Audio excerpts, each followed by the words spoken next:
Question number 24 है, if the velocity time graph has a shape AMB, what would be the shape of the corresponding acceleration time graph. Velocity time graph दिया हुआ है। अब देखो, अगर हम ये वाला ग्राफ देखते हैं इस वाले ग्राफ के अकॉर्डिंग, तो जो तुम्हारा जो ये वाला जो डिस्टेंस है, सपोज मैंने कुछ मान लिया है ना, क्या माना, सपोज मैंने T0 मान लिया और ये मान लो V0 मान लिया मैंने, तो उसी केस में इसकी इक्वेशन क्या होगी, इस लाइन की AM लाइन की इक्वेशन ऑफ द जो AM लाइन होगा वो होगा V/V0 plus T/T0 is equal to 1, है ना। ये इसकी लाइन की इक्वेशन है। अब तुम्हें देखो इसका एक्सेलरेशन निकालना है, तो एक्सेलरेशन ए क्या होता है, ए इज इक्वल टू dV/dt होता है। तो अगर मैं इस वाली इक्वेशन को, पहली वाली इक्वेशन को अगर देखूं, तो मैं ये लिख सकता हूँ V is equal to V0 into 1-T/T0, और तुम्हें एक्सेलरेशन dV/dt निकालना है, तो dV/dt will be equal to what, d/dt of V0 minus V0 T/T0, ये हो गया। अब यहाँ पर इसको d/dt करोगे तो ये हो जाएगा dV0/dt माइनस V0/T0, कॉन्स्टेंट तो बाहर आ जाएगा, इंटू dt/dt, है ना। ये वाली जो चीज़ है, क्योंकि ये कांस्टेंट है, तो ये जीरो हो जाएगा। V0 कांस्टेंट है तो इसलिए जीरो हो जाएगा। अब ये वाली चीज dt/dt 1 हो जाएगा, तो ये इसका आंसर आएगा माइनस V0/T0। अब कहने का मतलब क्या है कि देखो, माइनस V0/T0 आ गया। अब यहाँ से क्या है, देखो यहाँ पर ये देखो कि एक्सेलरेशन जो है ना, इसका मैंने ए से लेके एम तक का निकाला है। ए से लेके एम तक का जो एक्सेलरेशन है वो कांस्टेंट वैल्यू है, बिकॉज V0 भी कांस्टेंट है और T0 भी कांस्टेंट है। ये T0 constant value, V0 constant value है, तो ए कांस्टेंट आ रहा है मेरे पास और उसकी वैल्यू नेगेटिव है। तो इसका मतलब एक्सेलरेशन, ये वाला ग्राफ देखोगे ना, तो ए कांस्टेंट है यहाँ से लेके यहाँ तक, जीरो से लेके एम तक, जब यहाँ तक पहुँचते हैं ना, तो वहाँ तक। तो इसीलिए यहाँ से लेके यहाँ तक एक्सेलरेशन कांस्टेंट होगा, और इसकी जो वैल्यू होगी वो वैल्यू मैं तुम्हें बता देता हूँ। उसकी जो वैल्यू होगी हमारी, ये होगी जो हमने अभी अभी निकाली है, माइनस V0/T0। और जैसे ही फिर यहाँ से यहाँ जाएंगे, यहाँ से यहाँ, इधर से इधर, तो तुम देखोगे कि क्योंकि ये डिस्टेंसेस सेम थे, तो ये डिस्टेंस भी मान लेते हैं T0, ये डिस्टेंस भी V0 होगा। तो हमारी ये इक्वेशन क्या हो जाएगी,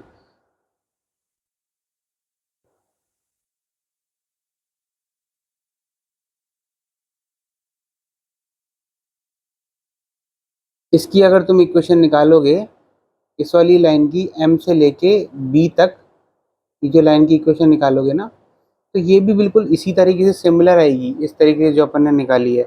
बस इसका क्या है कि इसका ना एक वेलोसिटी नेगेटिव आएगी, कुछ भी नेगेटिव वैल्यू जो यहाँ पर टच कर रही होगी नीचे।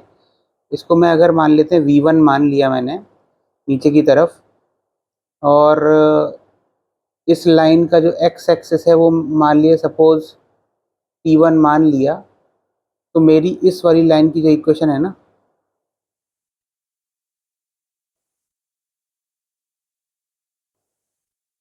ये T1 मान लो और ये V1 मान लो, है ना, यहाँ तक। तो इस लाइन की जो इक्वेशन है, ये वाली लाइन की, इस वाली लाइन की जो इक्वेशन बनेगी वो ये वाली बनेगी। देखो, MB लाइन की जो इक्वेशन है,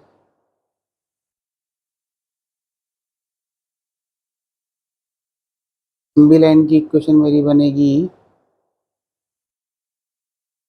V/-V1 plus T/T1 is equal to constant. तो मैं निकाल सकता हूँ कि मेरी V/V1 will be equal to T/T1 minus 1, यानी कि V is equal to V1 T/T1 minus V1 आ गया। अब m से लेके b तक का एक्सेलरेशन अगर हमें निकालना है तो हम इसको डिफरेंशिएट कर देंगे dv बाई dt, है ना। तो ये देखोगे तुम तो तुम्हारे पास ये डिफरेंशिएशन करने के बाद v1 बाई t1 आएगा, जो कि कांस्टेंट वैल्यू है और ये पॉजिटिव है। तो हमारा जो ग्राफ है वो ये वाला होगा, ठीक है, यहाँ से m से लेके b तक।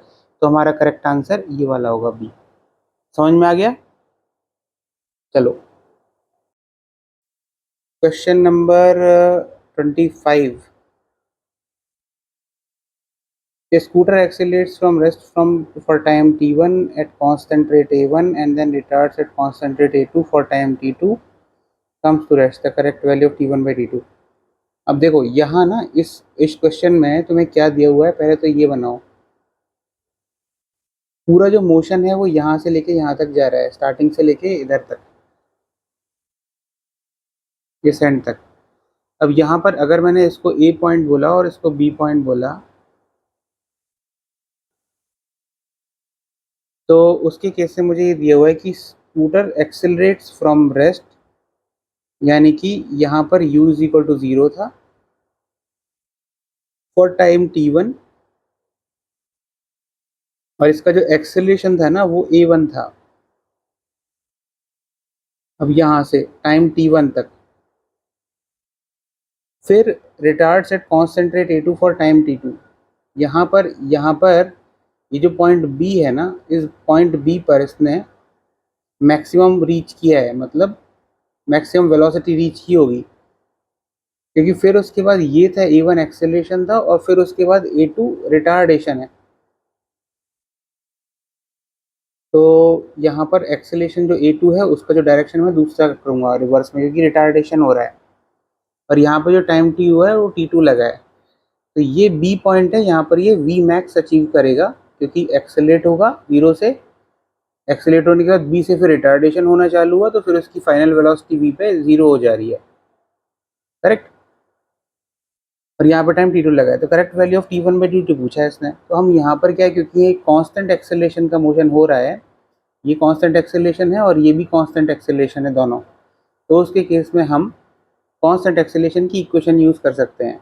अगर मैंने ए से लेके बी पाथ में इक्वेशन बनाई तो मेरे पास क्या इक्वेशन बनेगी, V max is equal to 0 plus a1 into t1, v is equal to you plus A T लगा रहा हूँ। फिर ऐसे ही अगर मैंने b से लेके c तक, और इस वाले पार्ट को मैंने b बोल दिया है, मुझे एक्चुअली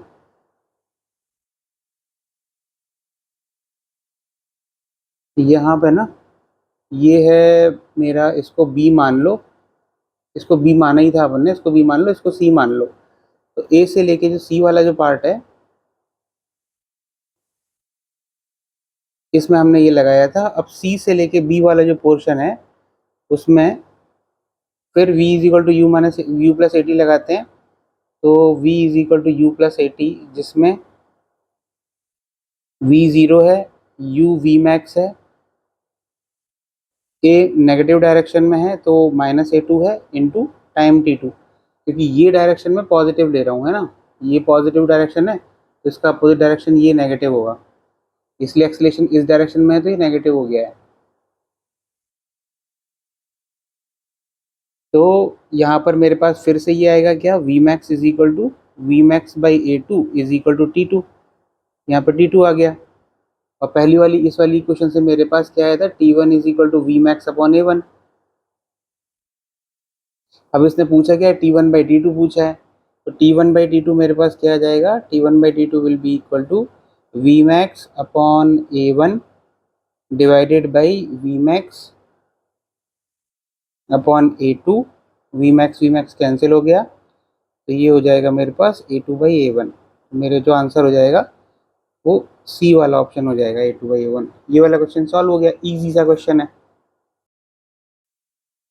क्वेश्चन नंबर 26 है, the velocity time graph of body in straight line motion is shown in figure, point S is at 4.333 second. ये पॉइंट एस है जो कि 4.333 सेकंड पर है। Total distance covered by the body 6 second में, यहाँ यानी कि यहाँ से लेके यहाँ तक डी तक टोटल डिस्टेंस। अब देखो ये v और t का ग्राफ है, v और t का ग्राफ है, तो हमें ये पता है हमेशा ना कि v is equal to d x by d t होता है। तो अगर तुम वी डी टी देखोगे तो ये हो जाएगा डी एक्स। तो हमें ये पता है कि अगर हम इसको इंटीग्रेट करते हैं तो यानी कि जो ये v d t is equal to total displacement आता है, टोटल डिस्टेंस है ना। तो टोटल डिस्टेंस,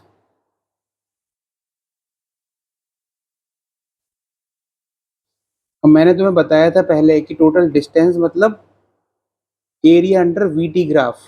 ये जैसे ये चीज़ मैंने बताई थी, क्लास में डिस्कस करी थी। तो ये जो डी एक्स जो है, ये जो ये की चीज़ क्या रिप्रेजेंट कर रहा है, एरिया को रिप्रेजेंट कर रहा है, एरिया अंडर वी और टी ग्राफ दिस।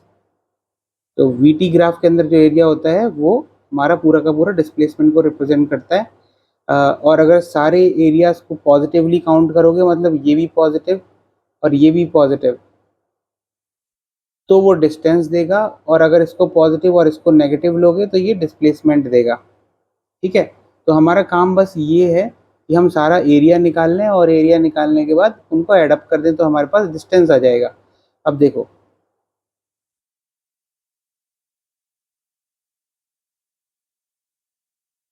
ओ ए से लेके ये टू वाला जो पॉइंट है, इसका एरिया अगर मैंने ए वन बोला, ये जो रेक्टेंगल का ये वाला एरिया मैंने ए टू बोला, और दूसरा ये वाला एरिया ए थ्री बोला यहाँ तक। और फिर इसके बाद यहाँ से लेके एस सी डी का जो एरिया अगर मैंने बोला कि ये ए फोर है, तो इस हर एक एरिया की वैल्यू निकालते हैं। देखो, बस वो एरिया निकालना है, उनको एडअप कर देना है। तो एरिया ए वन की जो वैल्यू है वो क्या होगी, हाफ इंटू इसका बेस, जो कि बेस है 2 यूनिट्स का, 2 इंटू इसके हाइट, इसकी हाइट है 4 यूनिट की, तो ये हो जाएगा हमारा एरिया 4 यूनिट। ए टू की वैल्यू क्या होगी, ए टू की वैल्यू, इसका बेस 1 यूनिट का है 2 से लेके 3 तक, और हाइट इसकी 4 यूनिट की है। तो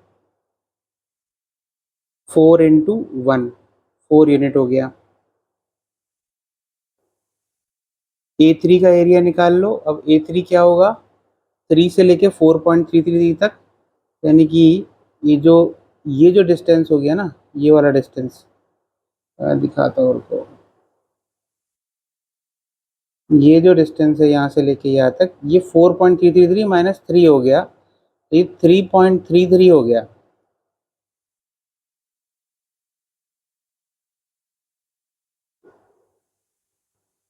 जिसको अपन 10/3 लिख सकते हैं अगर चाहें तो। 3.33 नहीं, ये डिस्टेंस 3.33 नहीं हुआ। ये डिस्टेंस, ये 4.33 है, ये 3 है, तो ये 1.33 हो गया, जिसको अपन 4/3 लिख सकते हैं।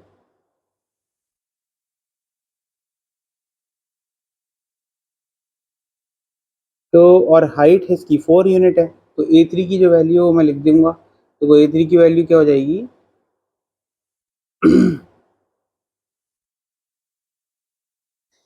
ए थ्री की मेरी वैल्यू हो जाएगी 4, हाफ इंटू 4/3 बेस इंटू इसका जो हाइट है वो 4 यूनिट है। तो दो दो नीचा, 2 2 से 4, ये हो गया मेरा 8/3 यूनिट्स। और फिर उसके बाद एरिया 4 निकाल लेते हैं। एरिया 4 जो है वो क्या होगा, हाफ इंटू ए डी का डिस्टेंस।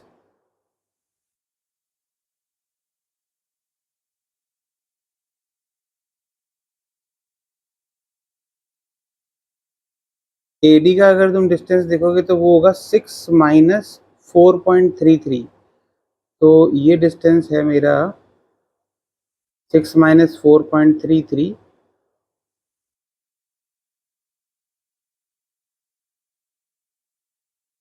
विच इज़ 1.67 होगा। और ये जो 1.67 है, इसको हम लिख भी सकते हैं 5/3। तो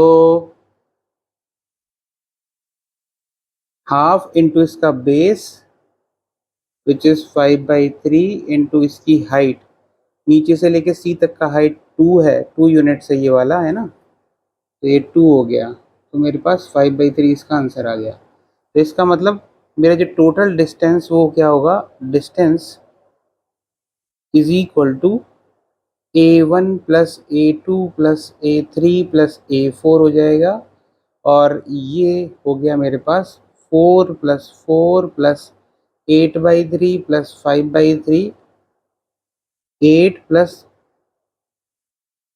13/3, 24 प्लस 13/3, 37/3। तो ये मेरा आंसर हो गया।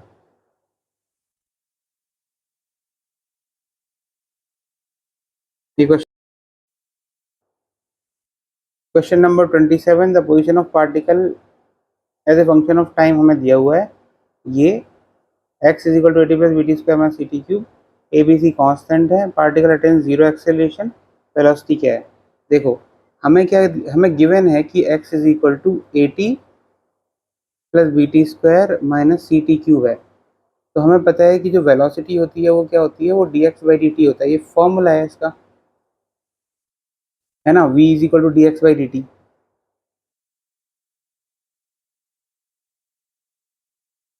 v is equal to dx/dt होता है।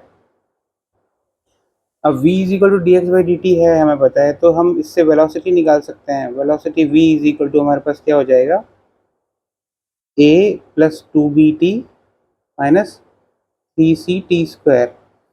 और इससे हम एक्सेलेरेशन भी निकाल सकते हैं, क्योंकि a इज इक्वल टू हमें पता होता है कि वो dv/dt होता है ना, a dv/dt होता है। तो हम निकाल सकते हैं यहाँ पर a इज इक्वल टू क्या हो जाएगा हमारे पास, ये dA/dt 0 हो गया, 2b माइनस 6ct हो गया। ठीक, अब हमें दिया हुआ है कि acceleration when particle attains zero acceleration and its velocity will be. अब a इज इक्वल टू 0 है, तो वो पॉइंट कौन सा होगा, 2b minus 6ct must be equal to 0, यानी कि t is equal to 2b/6c हो गया, यानी कि b/3c। ये वो वाला टाइम हो गया। ठीक, अब इस टाइम पे हमें वेलोसिटी पूछ रहा है ये, तो इस टाइम पे हमारी जो वेलोसिटी होगी वो क्या होगी,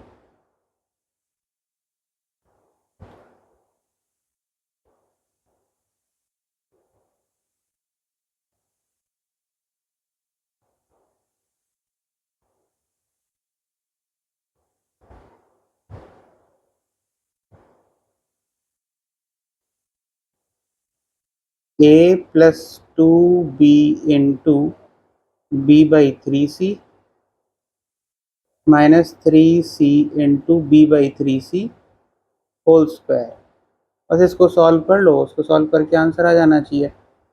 देखो इसको सॉल्व करेंगे तो हमारे पास क्या आएगा, a plus 2b² / 3c minus 3b² / 9c which will be 3/3 b²/3c, यानी कि a प्लस b²/3c आ गया।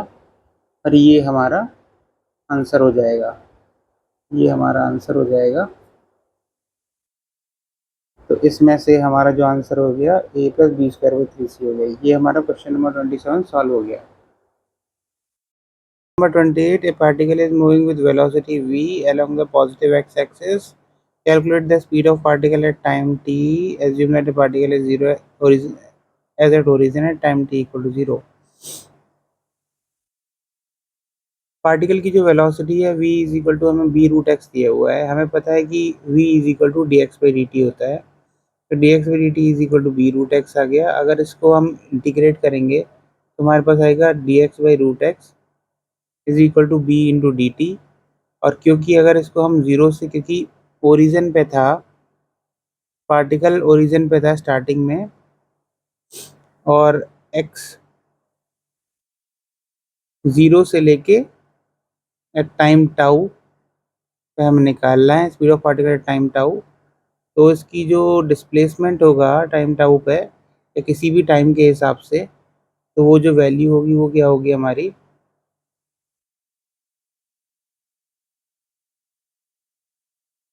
0 to x x⁻−12 dx, 0 to t b dt, x⁻−12 plus 1 divided by -12 plus 1, 0 से लेके x तक is equal to b t।